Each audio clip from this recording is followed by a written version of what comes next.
আমার একটা হৃৎপিণ্ড, সেটাই আল্লাহ নিয়ে গেছে। পরশুদিন বলছে, বাবা আমার একটা বরকা কিনে দাও। মোবাইলে আমার নাম হলো 500 ছবি আছে। আমি এখনো সাহস পাইনি আমার মেয়ের একটা ছবি বের করে দেখতে। আমার সেই সাহস নাই, আমি সেই সাহস হারাই ফেলছি।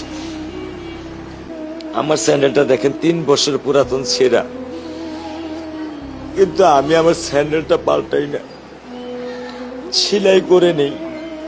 কিন্তু আমার বাচ্চাদেরকে আমি কষ্ট পেতে দেই না। শুধু একবার বলছে, বাবা লেচে খাবো। আমি 1 মিনিটও দেরি করিনি, 1 মিনিটও আমি দেরি করিনি।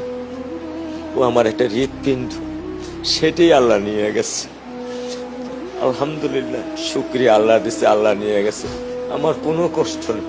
আমি তো চাইলে পারতাম না। অনেক দম্পতি আছে যাদের সন্তান নেই, আল্লাহ দিছে, আল্লাহ নিয়ে গেছে। আমি আলহামদুলিল্লাহ করি আল্লাহ গেছে। আমার কোনো কষ্ট নেই, আমার কোনো কষ্ট নেই। ঠিক আছে, গরমের মধ্যে তো একটু